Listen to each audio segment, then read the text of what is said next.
You're listening to an Airwave Media Podcast. I'm Jason Palmer, one of the hosts of The Intelligence, The Economist's daily current affairs podcast. The Economist's award-winning shows make sense of what matters, from our special series on China's president to our weekly podcasts on business, technology, and American politics. Our journalists provide fair, in-depth reporting on the events shaping the world. To get the annual plan for less than $2.50 per month, search for Economist Podcasts Plus to start listening today. Hello, saver. Whether you're saving for that trip to the tropics or saving for an emergency, now is the time to take advantage of Wells Fargo's savings options. Wells Fargo offers savings accounts that can help you save towards your goals. So, what are you saving for? Visit a Wells Fargo branch or wellsfargo.com/save to open a savings account today. Wells Fargo Bank, N.A., member FDIC.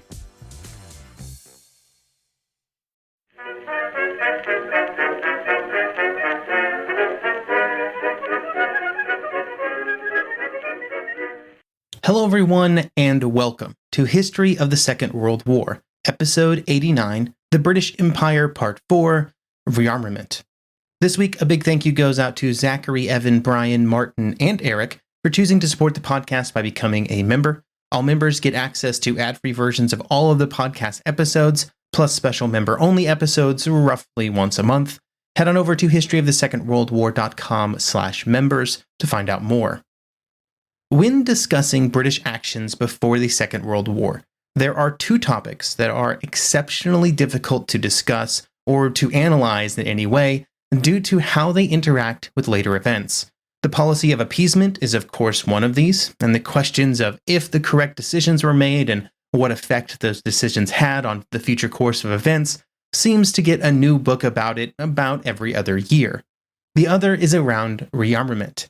To add to the confusing soup in need of analysis, the two topics then intertwine together. Was the appeasement path pursued to allow time for rearmament?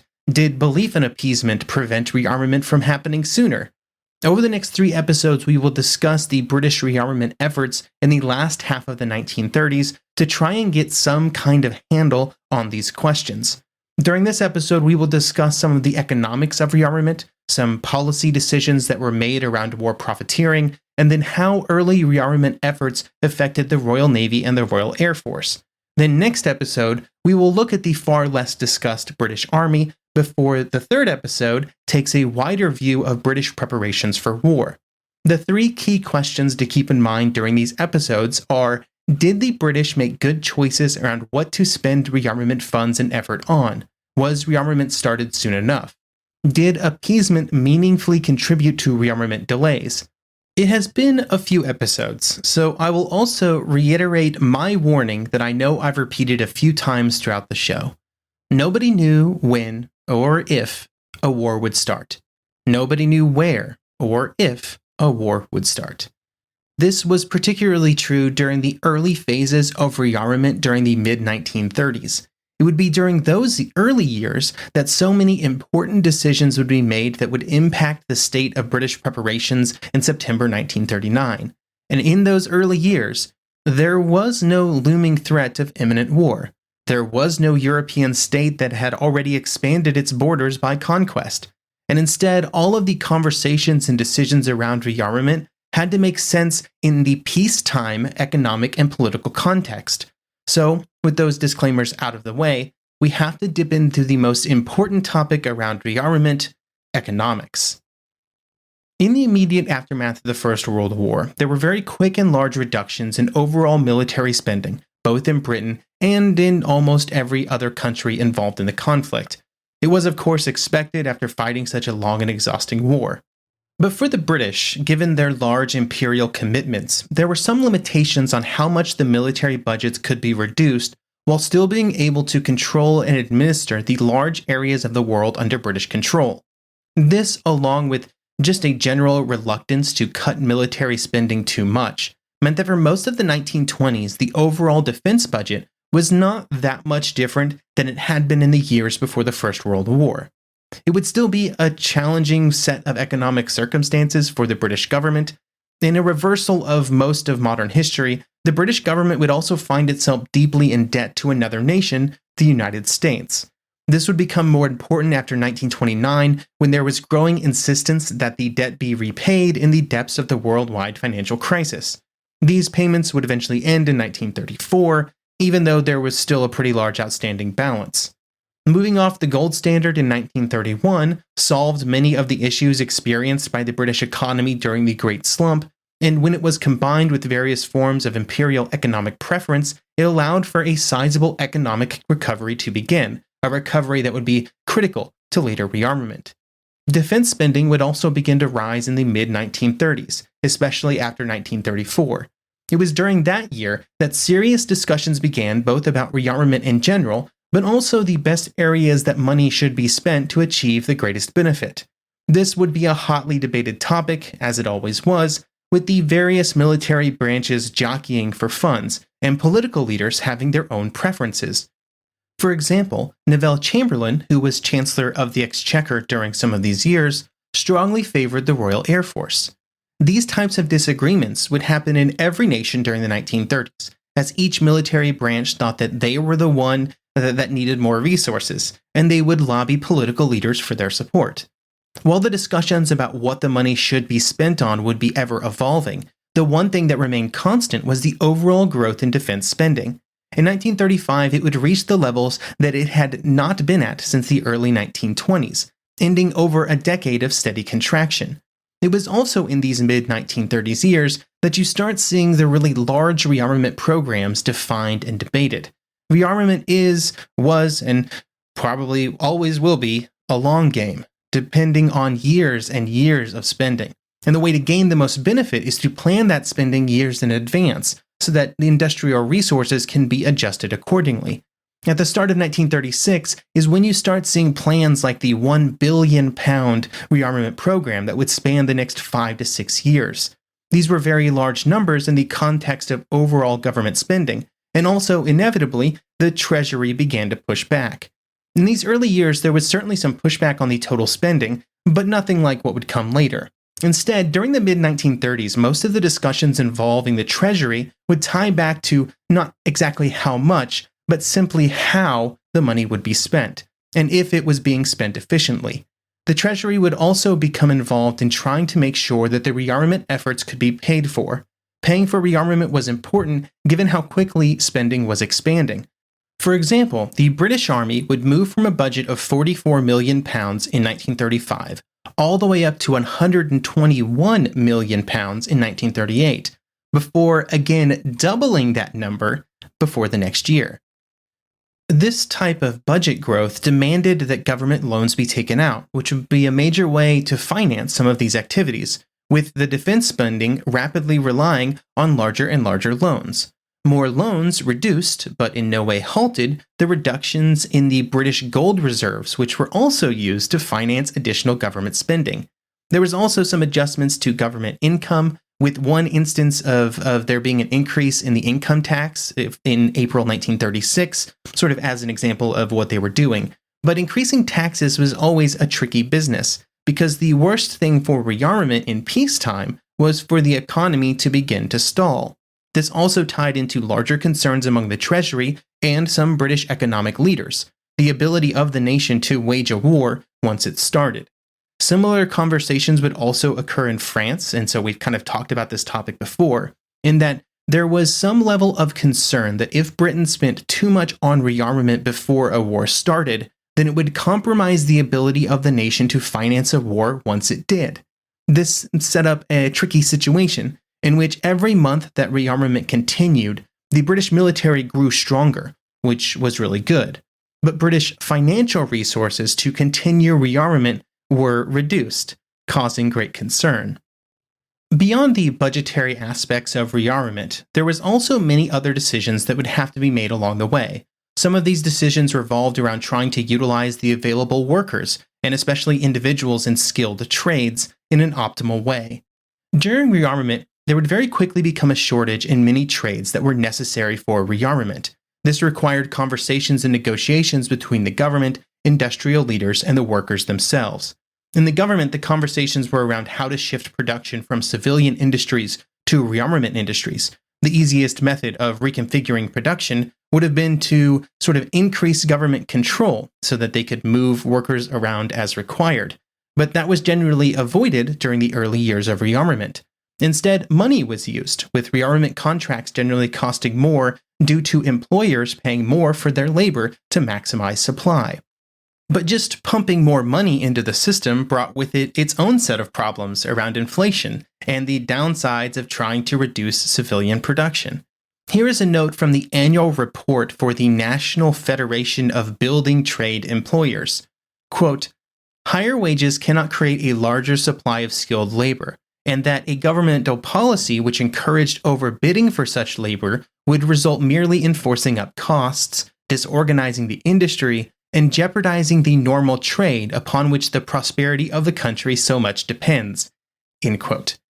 You might, quite logically, expect that workers would like this new flow of money, especially if it translated into higher wages. But it was a bit more complicated than that. The concerns from the unions were all based around control. The agreements made between the unions and the employers were all based around negotiations and balancing. Then the government comes in and starts purposefully altering that balance and influencing where and how money was being spent. At the same time, the government was also trying to expand the skilled workforce, as well as change what had previously been considered skilled positions to unskilled positions, taking them out of the control of the union. While some of this concern was simply sort of protectionism, the union members wanting to protect their relatively privileged position within industry, there was also other concerns about the long-term consequences of the changes that the government was pushing for. Doubling the number of bricklayers to meet current demand was probably fine, but were they guaranteed to have work in the future?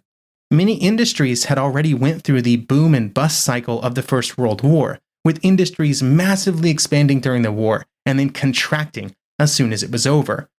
None of these concerns would halt rearmament, but it did require a constant set of negotiations between employers, workers, and the government that would occur throughout the entire time before the start of the war, as rearmament demands changed, as the government wanted more to be built, but the workers and the employers felt that they needed to protect their positions. Another side of all this money being pumped into rearmament was on the side of the employers, because it prompted renewed conversations about who was getting that money, how much they were profiting from it, and whether or not they were taking advantage of the public. This had been a major point of friction during the First World War, when so much of British economic and industrial output had been reconfigured to armament production. While more and more money was being spent from the government, the workers had been asked to work longer shifts and longer hours, and it was felt that the industrialists had been allowed to keep their own costs under control through the suppression of wages. This created some animosity, as there were feelings that business owners were reaping huge profits, while workers were both not getting compensated fairly for what they were being asked to do, but they were also suffering under, increased inflation, and they were constantly being asked to support the war effort through war bonds and to pay higher taxes to pay for the war. These concerns then very quickly resurfaced in the early 1930s, with the general assumption being that wages would be under some level of control from the government, but it was hoped that the government would take action to prevent excess profits. From the side of the working public, this issue became wrapped around the merchants of death concept, which was basically that too many businesses were benefiting from the suffering of the men at the front and the increased sacrifices being made by society on the home front.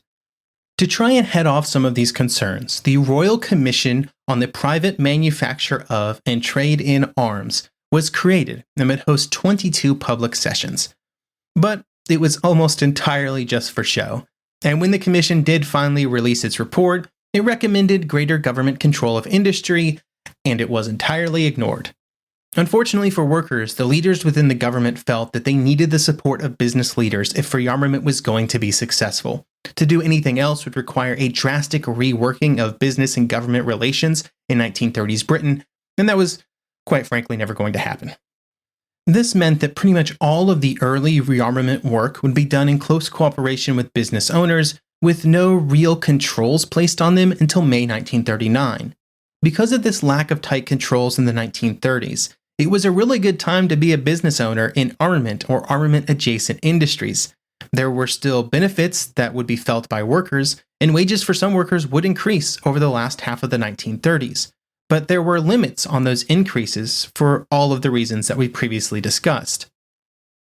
While British rearmament efforts were ramping up after 1936, there would of course always be some British political leaders that did not feel that it was progressing fast enough, or even felt that it was progressing too quickly, and in fact appeasement should be coupled with renewed disarmament talks instead of, increasing rearmament efforts. On the not fast enough side of complaints, you would have men like Winston Churchill, who would spend most of the early 1930s criticizing the lack of preparedness among the British military. On the other side, there were many individuals, for their own reasons, that pushed for greater efforts for peace. The stereotypical person in this group might be somebody who strongly supported the peace movement or was a pacifist, but this was not always the case. In his book Britain at Bay, Dr. Alan Allport points out some of the people who supported appeasement did not do so out of support for peace, but out of concern for what another world war might mean for British society. Quote, "When we consider why some Britons were attracted to the national government's appeasement policy in the late 1930s, it's important to remember that, as far as many of them were concerned, it was not just the international balance of power that was at stake. The cost of another world war would be measured not just in lives, terrible though that might be. War would also accelerate the rise of a new kind of egalitarian democracy, which they thought would be coarse, unprincipled, and irreversible. They knew that any such conflict would be a people's war, and they hated the idea." End quote. I really like that quote because it's a good example of how people's motivations are often quite complicated and can go far beyond just, we need more guns, we need less guns, or I want peace, I want war. There's a lot of complexities there that you have to think about. During the early years of growing rearmament, so say 1936 until the Munich crisis, both of the groups in British society, those who wanted more rearmament or those who wanted less, had their own set of arguments on why the government should take their preferred action based on usually actually semi-reasonable analysis. Unfortunately, when we look at the arguments today, it's almost impossible to evaluate them without that analysis being tainted by what comes later. Those who supported faster and larger rearmament would point to events like the Japanese expansion in Manchuria, or the Italian expansion in Abyssinia, or the Spanish Civil War, as reasons that Britain needed to put more resources into defense. In retrospect, from April 5th, 2022, those evaluations were absolutely correct. There is, after all, a reason we've covered all those events on this very podcast. But in 1936 or early 1937, that conclusion had far less evidence, especially in the case of Manchuria and Abyssinia. It was one of those situations where if a particular person guessed correctly on the future course of events, they looked like a genius for predicting what would happen. In this case, they would have been trumpeting that they'd been predicting for years that a war was going to start soon, but it was impossible for them to predict when it was going to happen. And when it came to rearmament, the when really mattered, because what you built in 1936 was very different than what you would have built in 1938.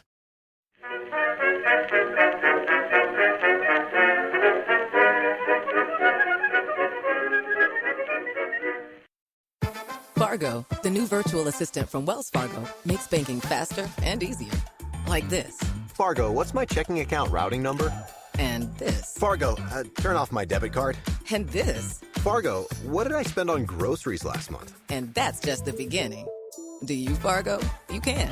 In the Wells Fargo mobile app. Learn more at wellsfargo.com/getfargo. Terms and conditions apply. Your mobile carrier's availability and message and data rates may apply. Wells Fargo Bank, N.A., member FDIC.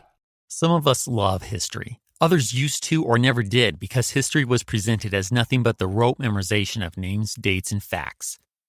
Basically, the story got left out, and that made history kind of suck. My name is Greg Jackson. I'm a university professor with a PhD in history, and bringing history to life is my passion. That's why I created my podcast, History That Doesn't Suck.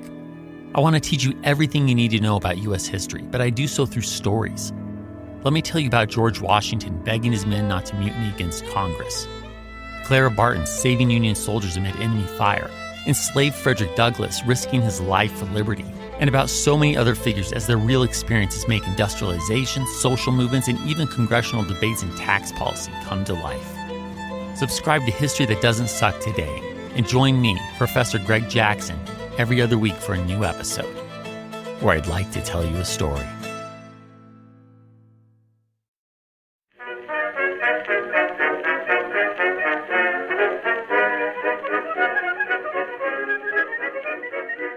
Of course, all of this economic and political disagreement was all about how, when, and why to spend money on the British military, and that primarily meant the Army, Royal Navy, and the Royal Air Force. Among the three, the most complicated path through rearmament belonged to the Army, which would have many problems throughout the entire interwar period in getting and maintaining a funding level that would allow it to keep up with its worldwide commitments.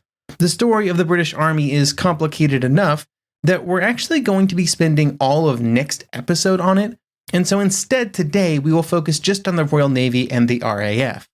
When considering the Royal Navy, it's important to remember that in September 1939, when Germany invaded Poland, the Royal Navy was the most powerful navy in the world. The problem was that it had a vast array of commitments that constantly pulled its resources all over the globe. I like this quote from British Sea Power and Procurement Between the Wars, a reappraisal of rearmament by G.A.H. Gordon. Quote, "The Second World War, as it happened, was an extraordinarily unlikely strategic nightmare. Britain's whole defense planning presupposed the active participation of France in a major European war.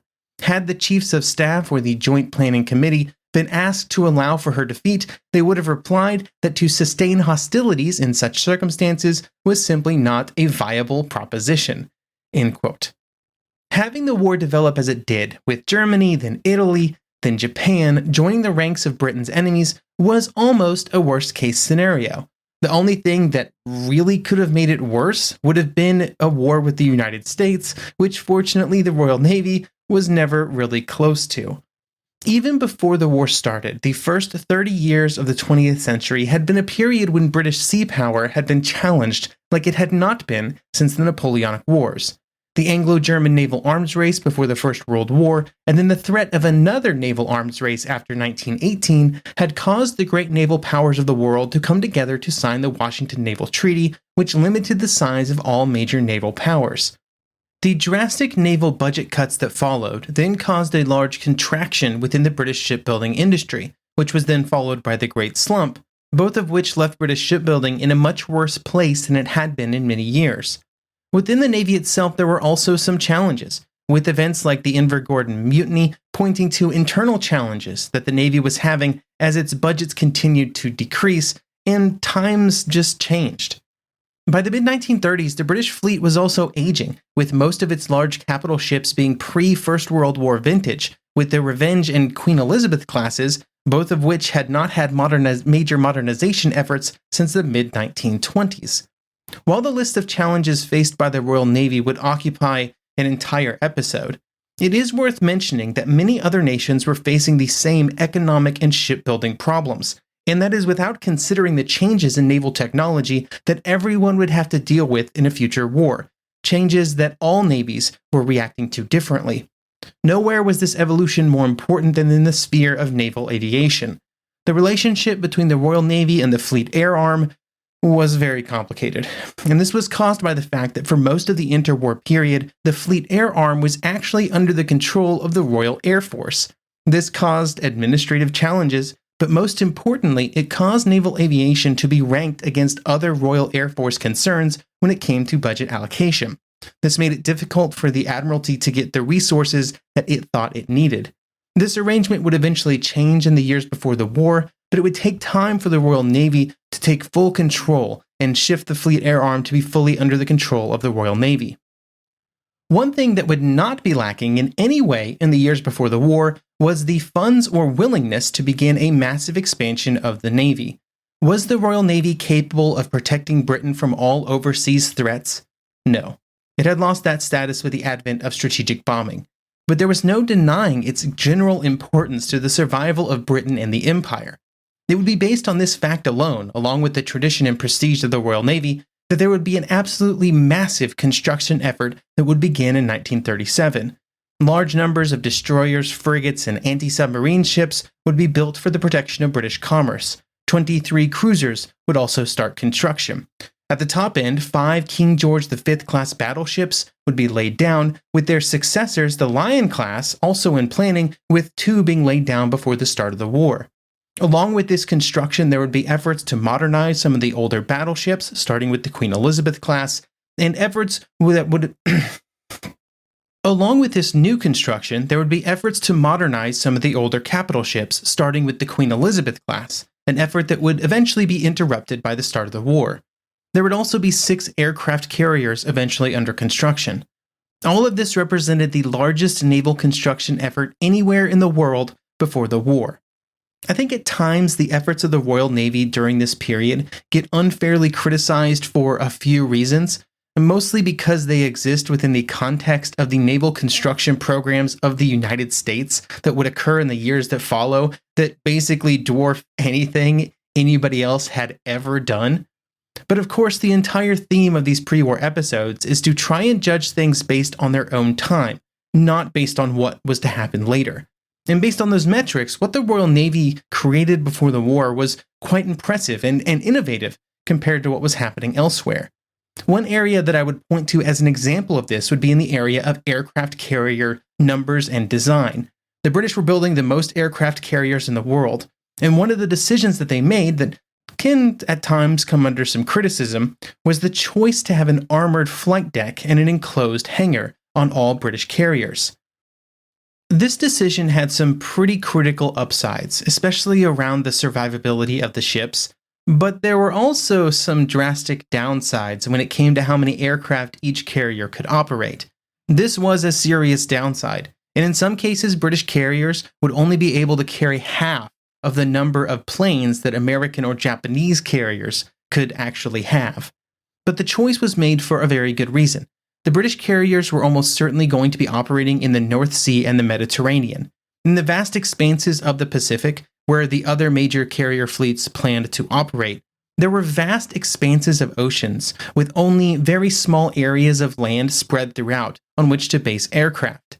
Even if you included all of an enemy's carriers, there were generally a very finite number of planes that could be launched against any particular fleet due simply to the lack of airfields within operational range of the aircraft. And many of those planes came from carriers that could always be put out of action. This was completely reversed in the tighter confines of European waters. There were any number of airfields that were all within striking distance of any carrier in the North Sea or the Mediterranean, and this meant that survivability was very important. It also says something that both the Japanese and American navies would shift to armor carriers during the war. Now, even that statement needs to be qualified a bit. Just because the decision made later in the war by the Americans or the Japanese matched what the British had chosen before the war does not mean that the decision to make armored carriers was the correct one in those pre-war years. That's why it's still a question that can be an area for lively debates. It's complicated. Of course, all of the massive construction plans put in place by the Royal Navy would be derailed by the start of the war, and many of the larger ships would have their construction shut down to allow for a complete refocus onto smaller ships, especially those that could be used for commerce defense. There is a lot more I could say about the Royal Navy's preparations, but I think some of that should be held until we start discussing the opening moves of the naval war sometime early next year. While the area of naval warfare saw its share of innovation and then massive expansion in the years before the Second World War, a similar process would occur in the Royal Air Force. On April 1st, 1918, the Royal Air Force was created, making the Air Force its own independent military arm and one that was not tied to any other service.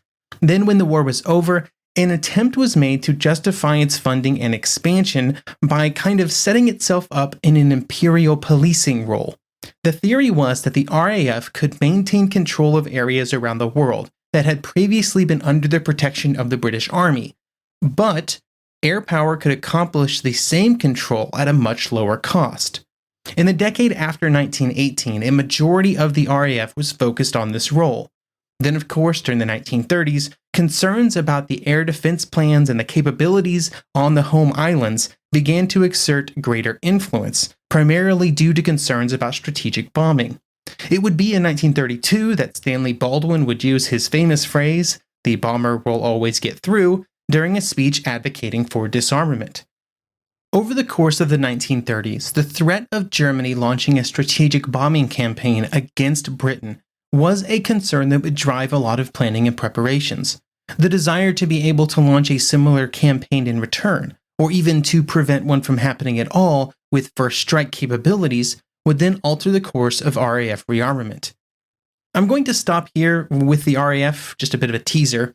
Obviously, there is a massive amount more to say on the topic of air power and strategic bombing, but I'm going to save most of that conversation until episode 92, where we will start a dedicated series on air power theory and application during the interwar years, and how nations around Europe and the world prepared for a future air war.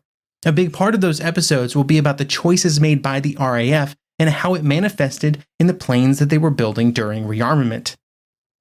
Thank you for listening, and I hope you will join me next time for episode 90, in which we will look at the British Army and its path through rearmament, as not only did it have to decide what it wanted to spend rearmament funds on, it had to figure out what it was even going to do if a war started.